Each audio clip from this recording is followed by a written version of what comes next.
ভিতরকণিকা থেকে মাত্র 1 ঘন্টা দূরে হচ্ছে পেন্থা বিচ। আর এই পেন্থা বিচের কাছে যদি তোমাদের থাকতে ইচ্ছে হয় তাহলে তোমাদের থাকতেই হবে ইকো রিট্রিটে।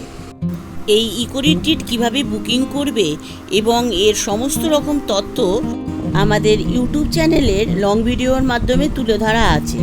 তার লিঙ্ক আমি ডেসক্রিপশন বক্সে দিয়ে দিলাম, তোমরা একটু দেখে নিও কেমন। আর তোমাদের যদি এই ভিডিওটা ভালো লাগে তাহলে একটা লাইক, শেয়ার এবং নতুন বন্ধুদের বলছি একটু সাবস্ক্রাইব করে নিও কেমন।